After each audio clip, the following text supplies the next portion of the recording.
Today, we're going to speak to the CEO of a company that knows more about residential real estate agents than any other firm. Stay tuned. This episode of Keeping It Real is brought to you by Real Geeks. How many homes are you going to sell this year? Do you have the right tools? Is your website turning soft leads into interested buyers? Are you spending money on leads that aren't converting? Well, Real Geeks is your solution. Find out why agents across the country choose Real Geeks as their technology partner. Real Geeks was created by an agent for agents. They pride themselves on delivering a sales and marketing solution so that you can easily generate more business. Their agent websites are fast and built for lead conversion with a smooth search experience for your visitors. Real Geeks also includes an easy-to-use agent CRM. So once a lead signs up on your website, you can track their interest and have great follow-up conversations. Real Geeks is loaded with a ton of marketing tools to nurture your leads and increase brand awareness. Visit realgeeks.com/keepingitrealpod and find out why realtors come to Real Geeks to generate more business. Again, visit realgeeks.com/keepingitrealpod. And now, onto our show. Today's episode is brought to you by Corded.io. Are you looking for agents to join your brokerage or team? Now, as a real estate recruiter, I can tell you the answer is always yes. But most agents aren't looking to move right now. So how do you know who to contact? Well, what if I were to tell you there's a recruiting and retention tool powered by artificial intelligence that shows you exactly which agents in your local market are looking to leave their brokerage right now and which agents at your own firm are also looking to leave you? Now, I've been recruiting realtors for 15 years and I've hired over 2,000 agents. I can tell you with no exaggeration, this is the tool I've been waiting for. Corded's AI looks for trends across dozens of variables for each agent in your market and shows you which agents they believe are likely to move. Not only does it do that, but Corded's AI went and visited my recruiting website and read everything I offer. So now when I'm recruiting, Corded's AI tells me exactly what to say based on that agent's needs and what my brokerage can offer. It even writes emails for me. I've never seen anything like it, and I use it every single day. Now, if you are looking to grow your brokerage, Corded.io is the best tool out there. Visit Corded.io to schedule a demo. Again, that's Corded.io. And now, onto the show.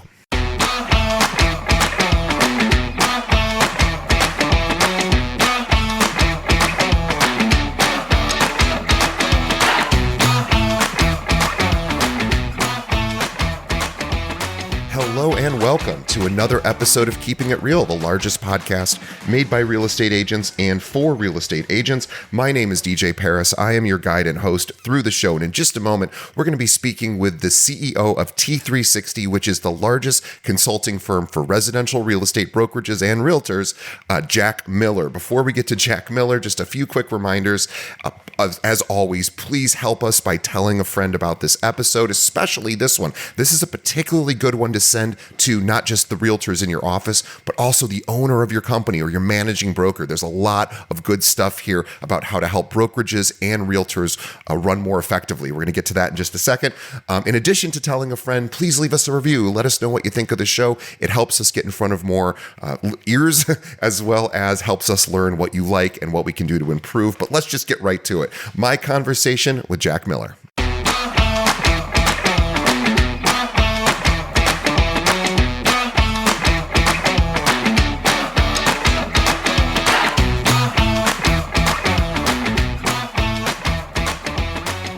Hey, today on the show, my guest is Jack Miller, who's the CEO of T360, which is a real estate consulting agency. I'll tell you more about Jack and T360.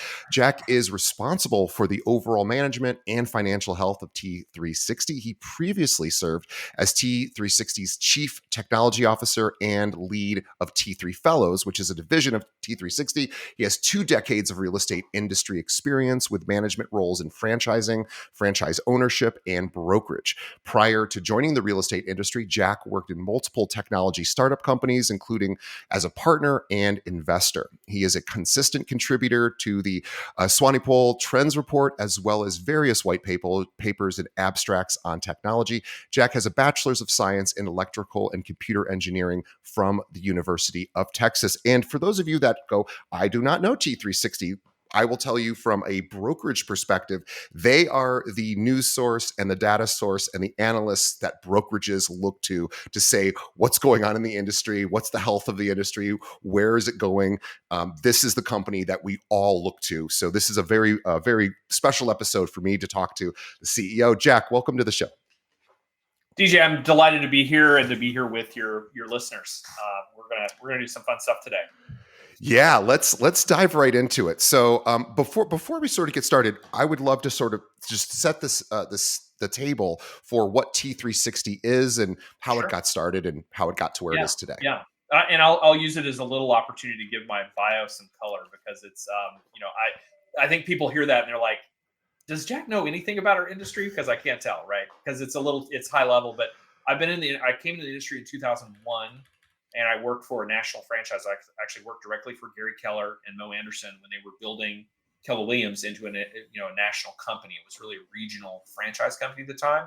And I did come out of the tech industry, but I've been in the industry since then and have owned and operated franchises in the Keller Williams network, have run an independent brokerage here in Austin with some partners and got licensed and sold real estate myself. And so for a lot of your listeners, it's like I've been in your chair. There's almost no part of franchise, brokerage, all of those things that I've not done and have enormous passion for.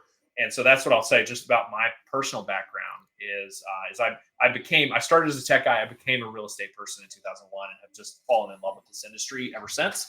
Our team, we have about 40 people that work for T360 and our media affiliate, Real Estate News. T360, we decided to design a consulting and management company really for residential brokerage industry. And, there's a lot of big consulting companies like a McKinsey or PricewaterhouseCoopers or KPMG, and they serve the financial industry and the healthcare industry and all these other industries. There really has not been the equivalent of those kinds of companies for residential brokerage. And so we currently serve about 300 clients in the brokerage, MLS, association, and technology space that all do work in residential real estate brokerage. So it's all residential real estate brokerage focused. We're doing a little bit of work in mortgage right now. There's some opportunities in that space that we're exploring. And we also produce 2 books a year. We do the Swanepoel Trends Report, which is now in its 20th edition. And that's an overview of the trends that we believe will impact the industry for the next 2 to 3 years. Essential reading for anybody in real estate leadership, we believe. And that's currently distributed to a couple thousand leaders every year. And that's a pay-for report that you can get at t3trends.com. And then we have a free report, which is the Real Estate Almanac. And it's a comprehensive evaluation and list of top 1,000 brokerages, all the big, all the MLSs, all the associations, the top 200 leaders in the industry, which we do a very diligent ranking exercise every year to rank the top 200 leaders. All the large technology companies, there's about 200 technology companies in the industry that we also categorize as these are the top companies in each product category. All of that is at realestatealmanac.com. And again, we also publish a book that it's a chunky 500-page almanac type book every year. So that's we produce intelligence for the industry, but we also do tons and tons of projects and consulting and 4 former CEOs that work within the company and a whole team of people that came out of the industry that are here to give extra horsepower to a broker, an MLS, an association, a big team. You're like, hey, I'm going to make some changes in my business. We're the right people to talk to for doing that. Yeah, thanks for that. And also, too, you have a new report that is out called the Opportunity Report. And I believe this is in conjunction with homes.com. And it is really a good sample of what you guys do in the industry. And people can actually download this report. You should. It is jam full of great information. I was reading through it this morning. It's the opportunityreport.com. We'll have a link to that in the show notes. We'll be talking about that today, that specific report. And also, T360 has a news arm arm of their company. So if you're somebody who likes to read real estate brokerage news, realestatenews.com should be added to your watch list. They're fantastic. You can sign up for their email list, but bookmark that, because there aren't a lot of great real estate news sites online, and real estate news is newer, and they are nipping at the heels of some of the big boys out there. So check them out, and they have really great articles. And Jack was telling me earlier, because I wasn't as familiar, what I love is they do a summary at the beginning of each article, which is really, it's like too long didn't read kind of scenario. Yeah, you could just go right to it. Yeah. So for all you Reddit people, you'll love it. That news arm, they send one email a day with the news stories that we think real estate professionals should pay attention to. Every article has a bullet summary at the beginning that you can digest in probably 10 seconds, so that you know. And if you want to read the whole article, it's all there, but there's always a summary. It's not a pay to play type of organization. It is something where we only write about what we think industry professionals need to hear. So and you can, the daily email is free. You can sign up for a subscription to get access to all of the articles and the additional research we publish there. That's realestatenews.com. And then also, again, the opportunityreport.com is where you can download that report. And just for everyone out there who's still getting acclimated now to T360, this might be the first time you're aware of them. I will tell you, from a brokerage perspective, we look at like 2 reports a year. One is whatever T360 is saying, we're going to read it, and the Zillow report every year just on the data that they collect. Those are the 2 big ones. And this is really so much fun to talk to you, because right now the industry is in flux a bit, or at least going through change, or has been going through change, and agents are sort of interested to know what the analysts and the consultants think is the future of real estate brokerage and agents themselves. So I asked our audience to come up with some questions for you, and funny enough, I think most of them are actually talked about in the Opportunity Report. Again, theopportunityreport.com. Again, link to that in the show notes. But can we just dive right into some topics and have you give us your take? I want to give a little bit of background just so people know where the information comes from, because I think this is it'd be very easy to hear this and go like, did these guys just make this up? Where did this come from? So 10 years ago, NAR paid our firm to do a risk assessment of the industry. And in that, we had our founder and my partner, Stefan, flew and visited in person with 50 leaders in the industry in their offices, confidential interviews. We also did surveys, and we did some focus group work, and we compiled it all into a report, which is called the Danger Report, which we released in 2015. So that report overviewed all of the risks that we thought the industry was facing at that time. The Opportunity Report is really an update to that Danger Report, but from a different perspective. And this time the work was sponsored via homes.com, and we followed the same process. We picked 50 of the leaders of large or important organizations in the industry from across the spectrum: brokerage, franchise, MLS, association, some other consultants, some other people that do work in the industry, at leadership level, media organizations, and said, what do we think the big opportunities are for real estate professionals right now? And so a lot of what I'll say is, we talked to a ton of really smart people. It isn't all our original thoughts, and we synthesized it into a single document. And there's some different perspectives offered in the document, but they all highlight these are the things that we think are important to pay attention to right now. Now, the Danger Report, we did do an analysis of the Danger Report that we wrote 10 years ago about all those risks. Yeah. And the front part of the Opportunity Report is kind of fun. We gave the Danger Report to ChatGPT and said, evaluate our report. How well we did. Yeah, give us a score. How did we do? And there were again, about 25, 30 different dangers, all broken out by industry segment. And overall, it gave that report an 83% score of accuracy. And it went piece by piece by piece. And there were many things in there, like regulatory impact on the industry. 100%. That's absolutely happened. The industry has had regulatory impact, right? The growth and dominance of teams in growth of sales volume, commission compression, all of these like changes that we all know have happened.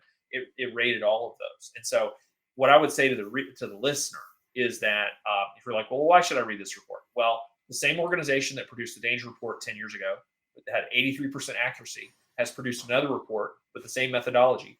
It's likely to have a similar degree of accuracy.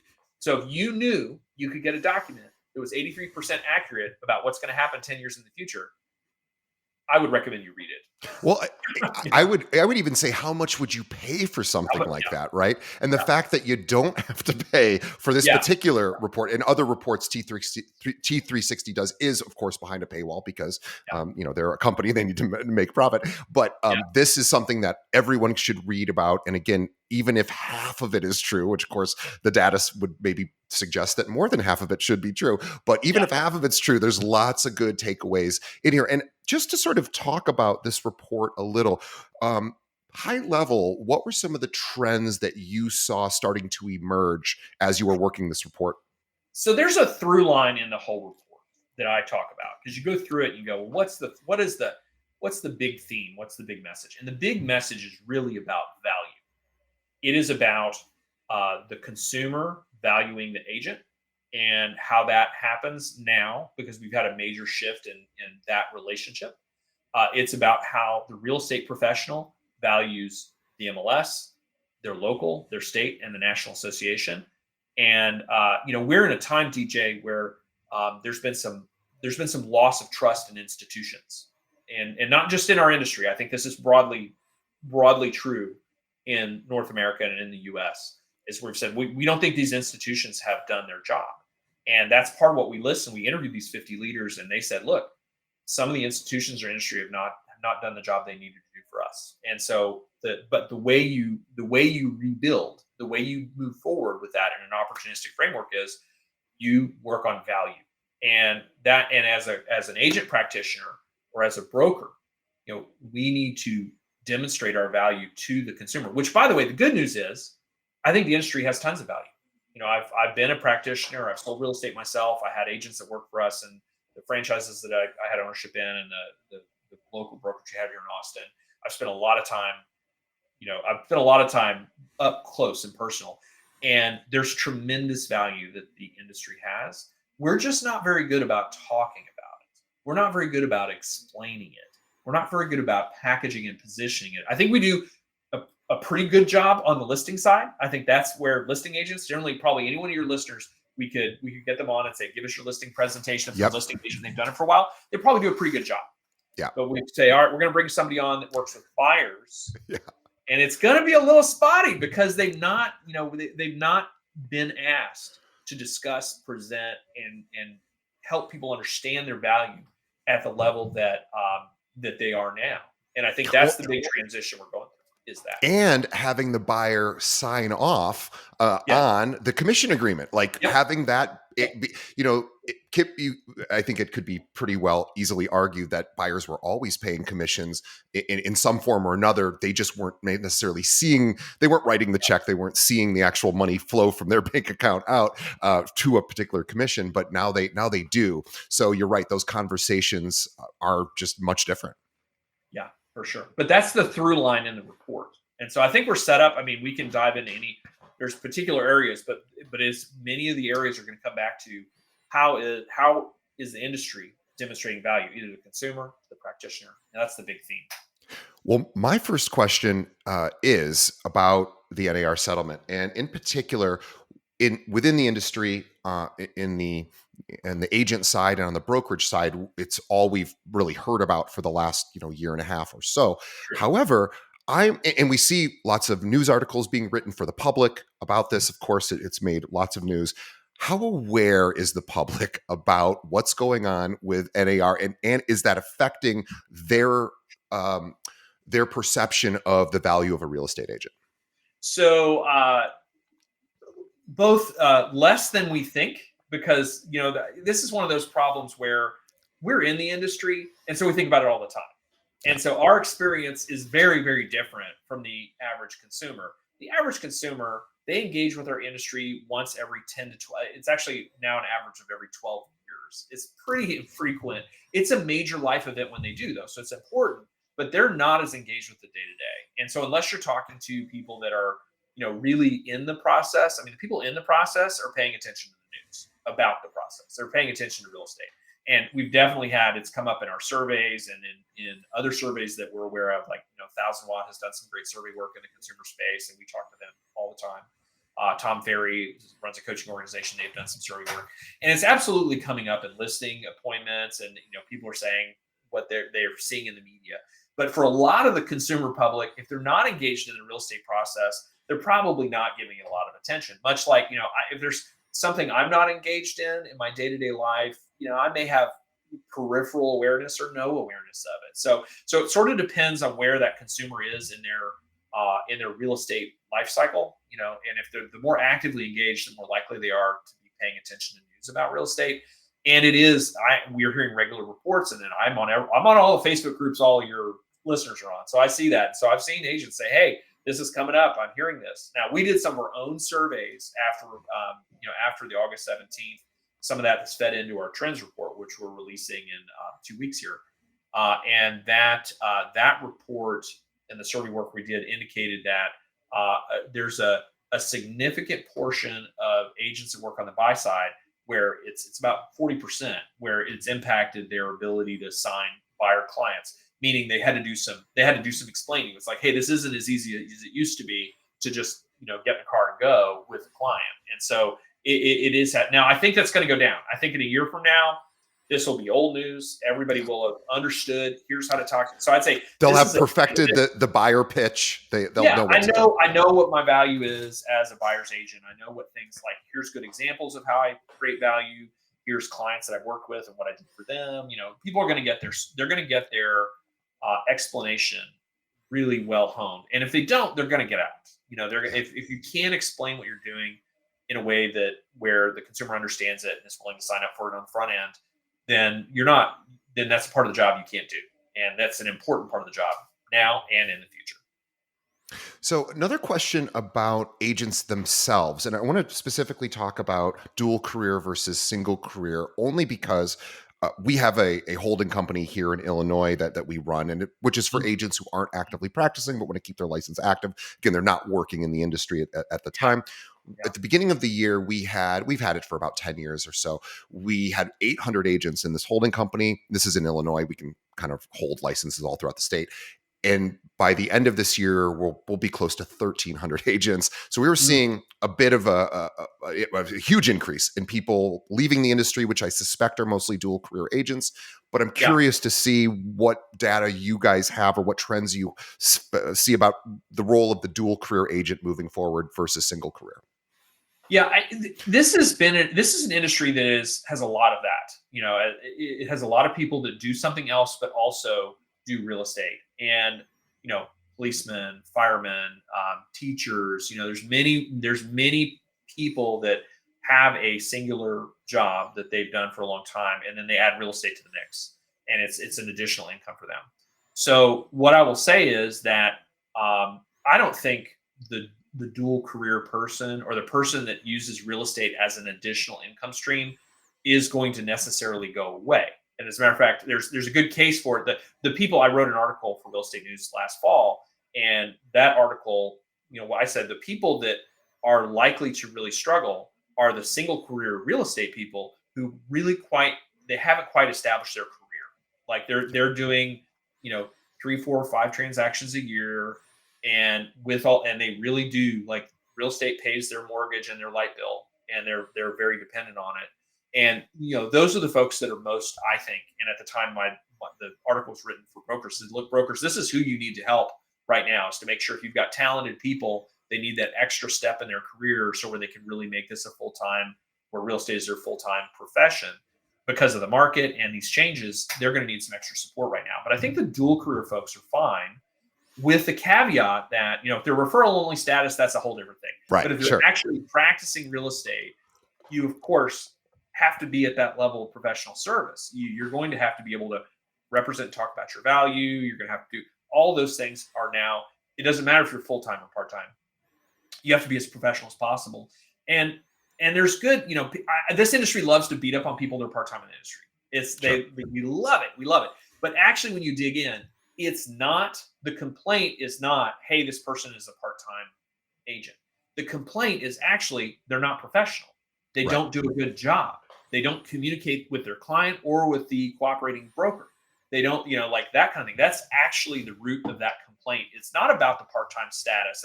And by the way, I think there's some for some consumers, the agent who is already made their money and is retired, or this is extra money for them and they just do it to serve their community, is actually a great agent to work with because it's no pressure.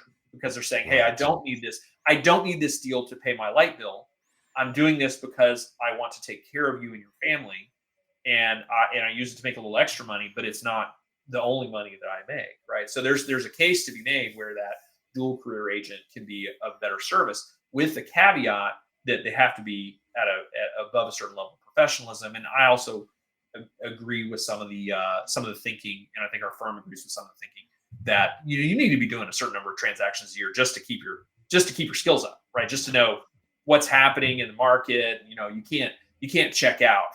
You got to be plugged in enough to do that. If you got a good broker, you got a good coach, you got somebody that can make sure you're doing that, then absolutely. But that's kind of what I'd say overall. As far as numbers, we are seeing renewal numbers. We're in renewal as we're recording this podcast. We're in the renewal period for a lot of people's memberships in their associations, and the early take we have on it is that their renewal numbers will be down.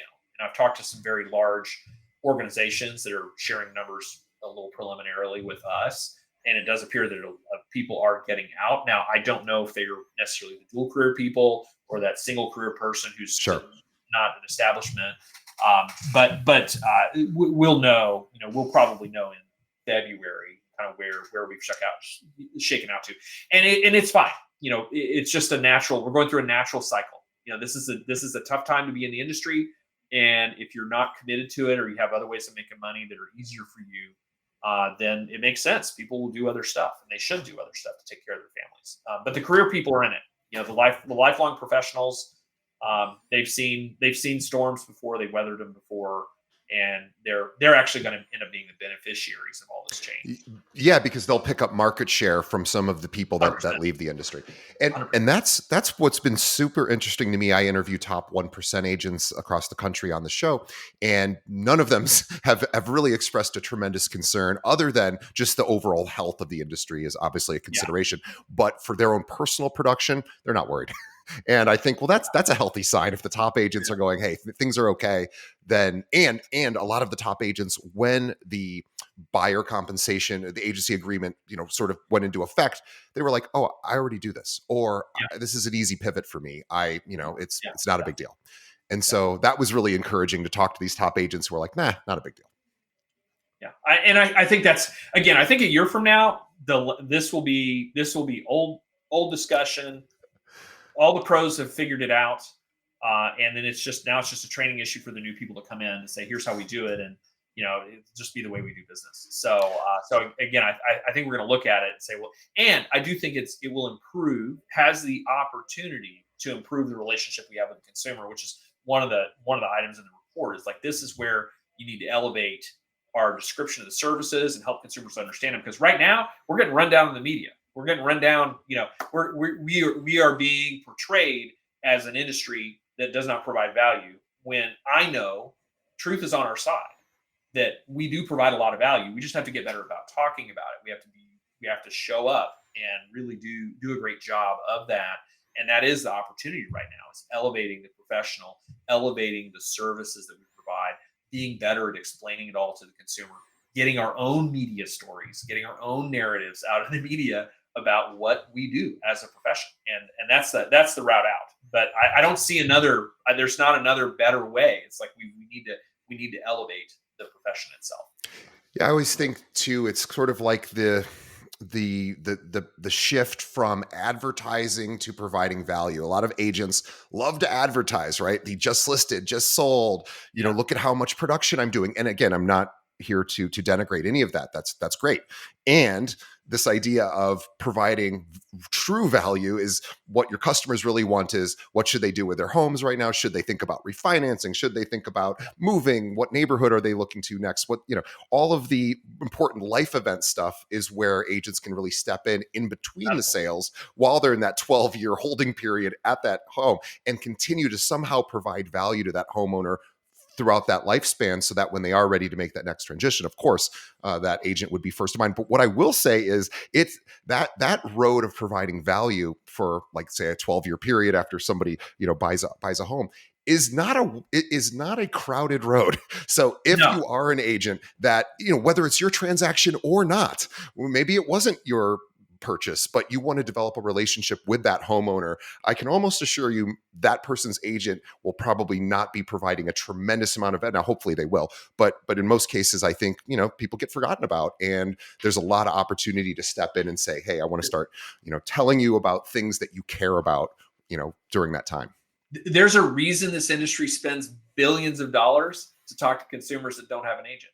And it's because that those consumers were probably abandoned or forgotten about, or their agent got out of the business. And so and you don't have to spend billions of dollars to do that. You could just do it. Right. Yeah. So again, I know we've got, some of this is going to be preaching to the choir. You have some top agents to listen to this. The act of staying in touch with your community and with the people in your life as a friend, but also as a real estate professional, is the lifelong skill of this industry. And most people don't go the distance. And you're correct. It's not a crowded road of staying in touch with those consumers. And, a direct mail campaign is not enough. You need to do a little bit more. And then when it's time to transact, that's when, you go high stakes in terms of, here's my value proposition. Here's what I do. Here's how I'm going to save you money, help you get the home you want, help you get from where you are today to where you want to be, and becoming an expert at that conversation with lots of specific examples so that you can help your client understand it. That's the skill. That's the skill. I want to switch to some topics that are of interest to every one of our agents for sure, which is commissions. Talk about our commissions increasing, decreasing. Is there a compression going on? Where do you see that headed?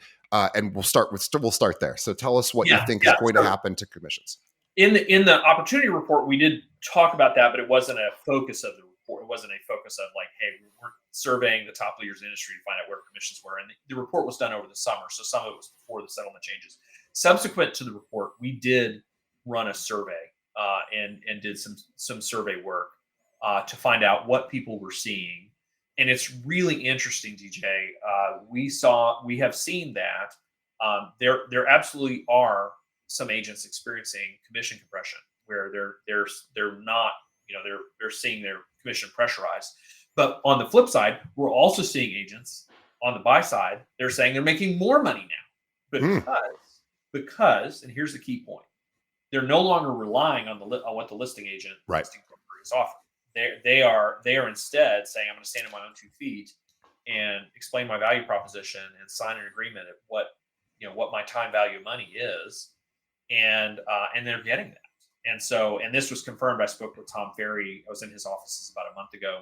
We also did a podcast there, and he's done some survey work with his coaching base, and he was finding that was consistent in the survey responses. That there's a pretty healthy sized group of agents that are now they've effectively given themselves a raise because they are now addressing their compensation on the front end, explaining their value, and they're getting it. And then they're going into the transaction and they're negotiating as part of the transaction and saying, hey, I'm going to submit an offer. Here's the offer. Here's the closing costs we're asking for, some of which will be used to cover their compensation. So I think this is a choose your own adventure type of situation. You can treat it as weather. You can say, is the weather good or bad outside? Or you can decide how you want the weather to be for you in this instance. You can say, look, I'm going to make sure that my value is represented because my time is valuable. And so that's the shakeout. Now, do I think overall that probably means, because there's a lot of people that are going to struggle to negotiate their value. And so that group will experience commission compression. They're not going to be able to, they just won't be as good at negotiating their value. And they probably won't make as much, which means some segment of them will get out. And then the people that can't explain value will take that market share. So I'd say it all points in the same direction. It all points to developing that professional narrative and approach to the business and understanding your value. There's some great tools for explaining your value coming out right now. Like, I'm a big fan of James Dwiggins and the work that they're doing over at Raise. It's rayse.com, and they're building a tool that keeps track of everything you do for your clients and pulls it out of your email, your calendar, your text messages. Oh, I love that. It's super cool. It pulls it all, it puts it all in a report, and then it tells you, here's how many hours you spent with the client in meetings. Here's how much time you spend driving them around. Here's all that kind of stuff, and creates a really great summary. And then you can use that in your meetings and say, hey, this is a aggregated report showing the amount of time. Because again, 1000 Watt did a really great survey with consumers, and they found that consumers think that the average consumer thinks that we spend about 15 hours on a transaction, when in the reality is it's closer to 80 to 85 hours per transaction. So the consumer's impression is wrong in terms of how much time and effort most agents put into a transaction. And this is where I say truth is on our side. The amount of work, consumers value the work that's being done when they understand it. They have a miscalibration about how much time it actually takes to do a transaction. And that's not to say, of course, there's some transactions that are easier than others, but on average, it's a lot higher than the average consumer thinks it is. So those are things that I would say the industry should use, is tools like that and understanding like that to navigate more effectively. The other thing I'll give you, DJ, which your audience should know, and it's in the opportunity report, it's in our trends report, is that the agents have more value than they think they do. And when you ask the consumer, and you ask the consumer, hey, what's important about your agent? And the number one thing is not the cheapest deal. North American consumers are not cheap. We're not cheapest deal people for the most part. Now, we're always looking for a deal, but what we place above deal is service and trust. That's above. And in the survey work 1000 Watt has done, which has been fabulous, that leads. And so, yes, there are always going to be people that are looking for how to do something cheaper, but they won't do it with something that they don't trust, right? They want trust, they want knowledge, they want service, right? If they can't get that at a lower price, they will pay a higher price. And the anecdote I use on stage is we're an economy and a people that we will pay more to have the food delivered than we will for the food itself. 100%. We value the service. We value this is a very service focused. The North American consumer is very service focused and wants that. And that's why it's like all of this is in the opportunity report. It's in our trends report. It's in what we've been studying for years. It's validated by survey work done by us and done by others. And what I say is, like, this is some fundamental stuff that as a professional, you can operate with confidence from that and build your business around that. And if you do, you'll be successful. That's all it is. Again, theopportunityreport.com is where you go to read their most recent information and analysis of the industry. Now I want to talk about brokerage or splits for agents. Do we see a compression there? Do we see splits increasing, decreasing? Where do you see trends headed there? What's interesting? So we did this is not opportunity report. This is out of our research work in Real Estate Almanac, and we wrote about it in a trends report 2 years ago. And actually, no, it isn't. It's in this year's trends report. We have a new one. We expanded this one. So we looked at what are the broker commission models that are growing the most right now. What are the ones that are really gaining? And if you look, we looked at the top 100 brokerages in the industry and looked at the composition of those brokerages. And what we're seeing is that that all commission models but one are growing in terms of demographically growing. The traditional business model, where you have a graduated commission split, is generally declining. It isn't to say that it's bad. This is not a good bad conversation. It's just there are more companies that are doing more sales volume that are moving in other models. Yeah. The model that has grown the most over the last 5 years is a capped commission model, something where there's a cap above and beyond the cap where you pay just a transaction fee or something like that. And that represents, that's what I would refer to as like the Keller Williams model. Like that, sure. That model is is the one that in the top 100 brokerages has grown the most and substantially the most in the last few years. But your transaction fee models, those have grown. And also the fourth model that we talk about, which is really the team or business generation model, where you have teams that are generating business for their agents. Very profitable model for a broker or a team to operate on. Very challenging to operate. You need some skills to operate it, but that one is also growing. So that's roughly the landscape. I don't know what that means in terms of commission splits for individual agents that are listening to this podcast, right? That's just overall, we looked at the top 100 brokerages. We're finding that there are more brokers doing more sales volume on a growth perspective. They're in some kind of capped model. But what I will tell you is that agents, for the most part, have already squeezed all the value out of most brokerages. Most brokers, most of them. We did another study with Account Tech, which is an accounting provider. Again, looked at about 100 brokerages. That's not the top 100, but 100 brokers sampled out of their accounting set, and about 40% of them were unprofitable, and Wow. the 60% that were a big chunk of that was like below 4% profitability, so fairly low profitability. So if you look at the landscape, your broker doesn't have more money to give you. You've probably already got most of it, and so where we center on is what's most important is not how much money you give your broker. That is a dumb, boring, uninteresting conversation. Because the real thing is, what do you need in order to run your business? Right. And how can you source that? And there are many brokers that are very effective at providing services and support that enable an agent to do another 5 or 6, 7 transactions a year because they don't have to do the administrative work. They don't have to do the transaction work. They don't have to do the marketing work, and they can focus on the high value part, which is meeting, working with clients. And so that's what I tell people. Say, well, I'm just, I just want to go and, like, if you're an agent that wants to do every stupid little thing in your business, if you want to upload stuff in the MLS, if you want to manage your own transactions, if you want to do all of that, yeah, go to a place that charges you a really low transaction fee. It covers your E&O, and you're like, fine, do it that way.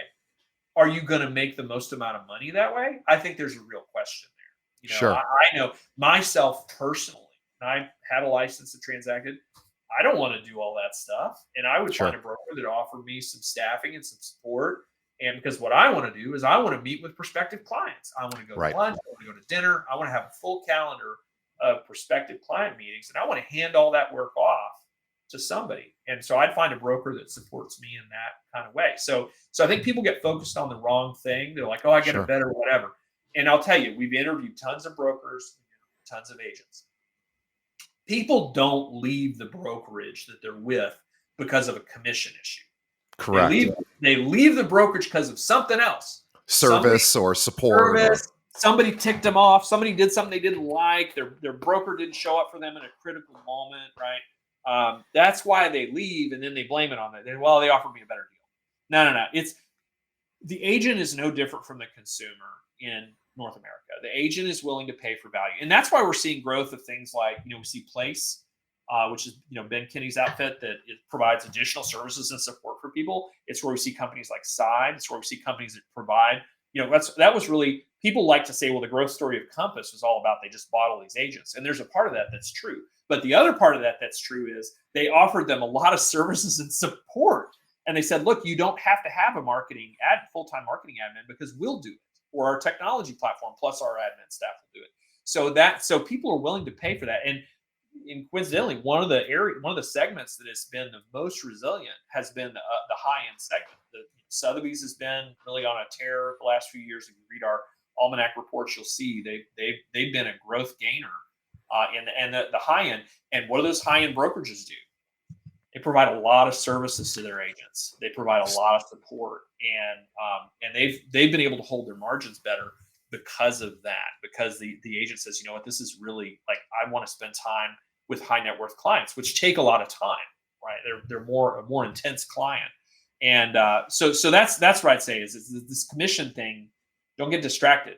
Go get the support and service you need in order to run your business, and pay for it, because you're going to pay for it one way or another. And you're the most expensive way to pay for it in most cases. Yeah. What I'm hearing from a brokerage or a team perspective who's looking to recruit members, look for solutions to whatever that agent you're trying to recruit's business is, whatever problems that business is experiencing. And it might be commission split, but it's probably a more than that, because if it was just commission split, everyone would be at a transaction based firm. Right. They'd all be paying $400 a transaction, and we'd all go on our merry way. And we find that in most cases, top producers aren't at those firms because oftentimes the services are not as Yeah. prevalent. The So service, the brand, the value package. If the conversation starts with what commission split, you're actually having the wrong conversation. You need to yeah, start with the value. Understand the value. How does it help you? I always tell brokers you shouldn't be measuring things like the way you should be measuring things is how many successful agents are you creating in your brokerage? yeah, Who's getting to go on vacations? Who's sending their kids to nice schools that they want to send their kids to? Who's able to fulfill their retirement ambitions via their work? Like that's what we should be measuring, not the commission. People go straight to the commission split. I'm like, you're measuring the wrong thing. That's a dumb thing to measure. Let's measure outcomes. Let's look at lives. And I'd say the same to the agent. You need to look at your life. And does the broker you're with support you and the way you do business? And that's the most important thing. yeah, I absolutely agree. So I want to circle back to value because again, our listeners are individual practitioners or team leads or team members and brokerage owners as well. We're all thinking about how do we keep the train rolling while obviously listings are down right now. It's a little bit trickier to work with buyers at present day, and obviously rates aren't exactly where anyone would prefer them to be in relation to Right. 3 years ago. So Right. it's a tricky time. And so if you were out there practicing today and you were thinking about your 2025 business plan, and I know you're going to say lots to do with value, but I'm curious if there's anything specific that you'd say I would focus on this. Yeah, so I was in brokerage through the great financial crisis, and we had to get real creative, right? Because we had a similar problem. We had listings that were sitting for longer and longer and longer, right? And we had buyers that couldn't afford to buy because of that. So it was a similar problem. So what we wanted to do is, first of all, know that people need to sell real estate. People need to buy real estate. There's fundamental stuff that's happening that means they need to buy it. And if you're just talking to your network and they don't need to buy or sell real estate right now, that means you need to add something into what you're doing to find the people that are. And you may need to go into other territories. And then the discourse that we teach at T360, there's 4 ways that agents make money. They make money via networking with their sphere. They make money via prospecting specific targeted opportunities, expires, canceled, withdrawals, for sale by owners, people that tried to sell their homes 2 or 3 years ago. That's a great, if I was in business today, I'd pull a list and see, hey, who are people that tried to sell, weren't able to, and go back to that list because things change, life changes. Lead generation, paying for leads and inquiries and opportunities. There's a lot of pay at close companies right now that are doing very well. And last is marketing and brand and becoming the local market expert, really Sure. sucking up all of an opportunity because you're the best in a particular area. Those are the 4 fundamental ways. So I would say if the way you're doing isn't working right now, if you're an agent that's primarily dependent on your sphere, which is most agents are dependent on their sphere, then that you have 2 options. You can grow your sphere by investing time in your community and networking, or you can pick one of these other ways. Usually the easiest way to pick in terms of things you have control over and you don't have to spend a bunch of money on is prospecting, is to say, I'm going to go find a list of canceled, FSBO, expired, withdrawn, people that tried to sell and weren't able to and still need to, and go generate listings, right? And that's usually internet lead generation is great if you find pay at close companies. And there's a lot of them that are recommended. We keep a list that you can receive referral leads from. So I'd be looking at those and saying, if you have money to spend and you can spend it, great. If you don't, then do pay at close companies. And then marketing and brand right now is when you're actually establishing. You could use this time to establish yourself as an expert within an area because most people are getting out. I think that's more of a long-term play. But by the way, if you're gonna be in the business in 5 years, worthwhile to say, look, I'm really going to focus on these neighborhoods or these areas and use this time, to build my reputation there by taking listings there. The other piece is we have to get really good with the conversation with the seller. What's going to get buyers off the sidelines is well-priced quality properties, right? So those, and again, coming through the whole COVID nonsense, there's people in this industry have never had a price reduction conversation, have never set the seller's expectations. We had a lot of those at our company during the GFC. So that is something we have to get really good at about saying, look, here's the reality of the buyers. The buyers in the market, don't have a lot of money and they're being forced into high interest rates, which by the way are going to be persistent. Those high interest rates are not. Everybody's talking about like somebody's going to wave a magic wand. Some magical 200 basis points down. That's not how this works, people. That's not how that works. And by the way, as long as the government keeps borrowing money in the bond market, mortgage rates are going to stay high. That's what it is. That's not even. You could change the rate. The Fed could change the rate all day long, but if the investors can get a better rate by buying bonds from the government, why are they going to buy a mortgage-backed thing? They're not. So the mortgages are going to be driven by the bond market, and so there's no magic tricks there. But you have to get really good about talking about that with your sellers and getting properties priced appropriately, which is going to be lower, so that you can get some buyers off the sideline. Because that's when buyers are going to move. They're going, you know what? I can actually afford that now. It's a quality property. So we have to get good at those skills, and that's what I would be doing in the market situation right now. And there's a lot of tactics. There's a lot of little mechanics in there. But that's the kind of stuff I think about. It's like, so I'm hearing a lot of pickup market share this year or over the next 12 months. This is a year to pick up market share, and realize too that a lot of agents, the vast majority of agents, are not single career agents. So there is a lot of opportunity, I think, to begin to demonstrate more value over a long-term period. And the good news, as we said earlier, is it's not a crowded road. There's lots of ways to do it. And it's not just an email newsletter once a month. We should also mention that nobody wants to read your newsletter. No, do something different. Do something that I always tell people, get weird. Do something that'll stand out. Have a great holiday party that is memorable. Rent out a movie theater and invite everybody in your database, and do some weird stuff. If you can't afford that, do it in your backyard with a screen. Whatever. Do something to connect with your community, to connect with people that know you, and get creative and do something different right now. And now's a great time. The creative energy, I think, shows up the most in a market like this, where you just have to get creative because you don't have a bunch of money to throw around. Right. I wanted to ask you too, do you think, so we have a good percentage of homeowners in this country that have a 3% or less current rate, or around 3 to 4%. Do we see that? Is that going to extend the amount of time that these homeowners are staying in these properties simply because they don't want to upgrade and have to pay a higher rate? I know I'm in that situation a bit, where it's psychologically and just financially a difficult sort of thing to consider. How hamstrung are these homeowners who, refied to the best possible rate they'll ever see in their lifetime, and then, that it's a great question. I think all of us that my wife and I own some investment rental properties, and I would sell them today. If I knew that the market situation was different. We are in a house. Fortunately, we bought a house right before the pandemic, and we're in one of those super, sub 3% type of situations. And I don't think you can talk people out of their rate. Yeah, so I think that's a waste of time. I really do. But what I will say is, what we should be finely attuned to are the life situations that cause people to want to move, regardless of that. Because ultimately, people don't live and die by their like the check they write for their mortgage every day. It is about, how close am I to where I work now? I've got 2 more kids since the beginning of the pandemic. Do I have enough space? I got to put them somewhere. I don't like my living situation. So those are the things to be attuned to, because those are the things that will cause people to say, you know what, it's more important to me that I keep the household happy, and that I'm happy and not miserable, and I'm in the place I need to be, than it is what dollars a month or what the rate is. Everybody got into this whole competing on rates thing, and we're just going to have to get over that, because we're not going to see low rates for a long time. So I think just being finely attuned to that, to what life is, and life puts pressure on people to buy or sell real estate over time. Yeah. And that pressure will build up and build up and build up and build up. And finally, one day they're going to go, I don't care that I got a great rate.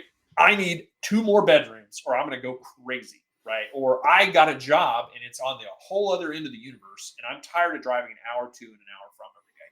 We've got to move. Or my kid is now at this age, I want him in that school district, and I'm done. And that's the thing to be attuned to right now, because that's going to build up. Because even if we could wave a magic wand and make the Fed change the rate, it wouldn't impact anything. We got an economic issue there with just the nature of the lending and the bond market and the mortgage market. We can't control any of that. But what we can do is we can pay attention to our clients. clients and when they Yeah, do. and I think too, it's a great opportunity to partner up with life event service partners, such as estate planning attorneys, divorce attorneys, accountants, people that are aware of maybe their clients' needs, their life event needs in Yeah, relation to their financial health, and can actually say, now's a good time to move, or you have to move. I've got a good realtor that I trust, that I want to introduce you to. If it was me, I would be looking. I mean, look, as unfortunate as this is to say, I think the divorce rate currently is around 57% yeah, of all marriages that yeah. have come post pandemic. I believe that's accurate or close to Yeah, it. the So pandemic put us all in a room with somebody that we decided we might not like. it I'm either not went, one of those people, but yeah, I've seen. either accelerated intimacy or it blew it up. So anyway, the reality of it is we just have a lot of divorces, and so this is a huge opportunity. People who are getting divorced, they have to move. Somebody's going to move, most likely in every scenario. So this is a great opportunity to really Yeah, think about life events. Those people have to move at a certain time, and again, probably beating a horse at this point with that, but great opportunity there. yeah, yeah. But yeah, if you're not doing the business you want to do, then you need to add something or change something. And again, the four fundamental ways I talked about. Rewind the tape, go back, and then we have a lot of material on that at our company. We talk about that all the time. One last question I have, Jack, for you, because I know you're a busy guy and you've already spent a tremendous amount of time with us. I wanted to just talk about this and get your thoughts about it, which is this is in your report, which really very it's always funny to me when I see this in a report, because it's something that we bring up all the time and it doesn't seem to really change much, which is that the number of hours somebody needs to embark on to become a real estate professional is Yeah, really out of alignment with other industries who have much less at stake for those yes, services, right? So, my here in Illinois, if you want to cut hair, if you want to be whatever or I guess is that cosmetology or whatever that's called. it's Um, cosmetology is I yeah, think the license you need. cosmetology. If you want to be a cosmetologist, you have to do 1,500 hours Yeah, of actual like working with clients before. And it takes years. And yeah, so we know that in Illinois, we used to have to become a real estate license. We call them brokers here, but real estate agent essentially. You used to have to do 90 hours. Now it's 75 hours. We even reduced it. So I'm wondering if you see that changing to help elevate some of the professionalism or we advocated for it in the opportunity report, and I've personally done some consulting work with some states, state associations that have lobbied for those kinds of changes. And I'd say it's a hard road because a lot yeah. of states want to keep the regulatory limitations very low. They want to make real estate easy to get into, and that's understand. I understand that from a kind Sure. of free market capitalism perspective. I get it. The reality is we need an agent to be productive in this industry needs more training. They need more mentorship and apprenticeship. And so in working with our clients, that's what we advocate. Say, look, you bring agents in, you need to have them really apprentice and set up a program to do that. Some states are making changes there or are requiring more. Like Texas is, I live in Texas. This state has been upping its requirements over the last decade and a half. I think it now takes 240 hours to get licensed here, which I think Wow. is the most in the country. The renewal requirements are higher here. The broker requirements to get a broker license here, you have to do a certain number of transactions and Oh, have had a interesting. history. You can't just go to the broker course and go take the broker license thinking now you're a broker.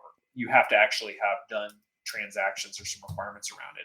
And I think those are the kinds of things that are sensible. But this is where I believe the state associations can play a strong role in educating. The biggest gap we have is the regulators and the lawmakers in many states do not really understand real estate, and they see it as um, they don't understand the mechanisms of our profession and the risks and the costs and the liabilities and all of that. I mean, you get a bad haircut, it's fixed in 2 weeks. It's not the end of the world. You go through a bad real estate transaction, you're in a lawsuit, lost time and effort, money, substantial potential damage to people financially or personally, where they're in a house that's unhealthy for them to be in. So it's a lot, and I think this is where we need to do a better job as an industry, educating the regulators, educating the lawmakers about why our industry may need more credentialing because of how easy it is to get licensed and come in and do a bunch of stuff. If you're a professional in like construction engineering and you're working in a construction firm, you're building bridges, you're building stuff like that. There's a level of impact that is reflected by the amount of licensure and being certified as a professional engineer, and the contracts require that people have a certain amount of background. And those are the kinds of things that I believe need to come more into real estate. Not so high to make this I don't want to. This should never be an industry that creates barriers where it's impossible for people to join it. But at the same time, it needs to reflect the level of responsibility and risk that's involved in a real estate transaction for the average consumer. So the through line that I heard, not just you talk about in the opportunity report, again, the opportunityreport.com is where you can download this. Gosh, I don't know, is it maybe 100-page document? 100 pages. Yeah, about 100 pages. Yeah. 100 pages. But it's an easy and, read. It's not dense. It's not like no. It's not like a book. Yeah. No, it's everybody should go do this. The opportunityreport.com. This will help not only give you some confidence in what's going on in the industry, but also give you some ideas of trends. But the through line, as Jack has said since the minute one, is value. So I think increasing your value to the public is really what agents can work on and can maybe expect to have a successful year if they're focused on value. Yeah, 100%. Well, we got no. So I want everybody right now to do a couple of things. One, the opportunityreport.com, download your free report. And it is, I almost wish that you charged people $1 for it, just so that they would, because we know that, people don't value. People pay for things. And when they pay for it, then they'll like take it a little more seriously, but yeah. It is worth thousands of dollars what you have put out there, seriously, and it's amazing. So thank you for providing that to the industry. That is incredibly generous and something that is really helpful to all of us, whether we're in the brokerage side or we're actual agents ourselves, or both. So thank you for that. And I want you also to start getting into the habit of checking realestatenews.com. There's a new game in town, a new player in the space of news, and you might not know them yet. So check them out, get them on your regular read list. I wish people still use RSS readers like I used to years ago. I'd put it in my Google News or Feedly. I don't think people do that anymore, but definitely check out realestatenews.com. They really just hit the most important stuff. One email a day if you want to subscribe to their news, their email newsletter. It's right on their homepage. Check it out, realestatenews.com. And if you're a brokerage or a top agent out there who is looking for a firm that really has a handle on where the industry is headed, where it is currently, and they have the data to support it, and an 83% success rate on a report they ran 10 years ago, predicting the future, I would say reach out to T360. They are the only game in town. They are the McKinsey. They are the white glove consulting firm of our industry. And I'm so grateful, Jack, to have had you on the show, because this is a big thing for us. We appreciate you. We love what you're doing for the industry. You help our firms like ours know what to do right now. And so on behalf of brokerages that read your content, thank you. we love it and we need it. And often the ideas that you guys come up with or the conclusions you draw are counterintuitive to what us on the brokerage side think are happening. We're like, oh, cool. Okay. But anyway, we'd love to get you back on the show in the future, talk about some other emerging trends. But for now, we will thank Jack on behalf of all of our listeners. By the way, tell your local association that you would like them to connect with T360 as well. They are partnering with local associations to provide certain types of value. This is a huge opportunity if you're connected with either your local, state, or maybe you work at NAR. Wherever you are participating in the industry, talk about T360. Everybody knows them already, but they are working on partnerships. So check them out, reach out to T360. And if you're looking for some consultancy as well, maybe you're looking to, build your brokerage faster or just want to get some ideas of best practices, T360 would love to talk to you as well. Jack, on behalf of our audience, thank you. On behalf of Jack and myself, I want to thank the audience for making it all the way to the end. Please tell a friend about this episode. Everybody needs to hear what Jack just talked about, and send them a link to this show. Please also check out our sponsors and leave us a review. Let us know what you think of the show, what we could even do better, or what would be better for you. We make changes. We read all of that, and we appreciate your feedback. Jack, thank you once again, and we will see everybody on the next episode. Yeah. Thanks, everyone. Thanks, TJ. I appreciate all of you and what you do for the industry. Let's do it together.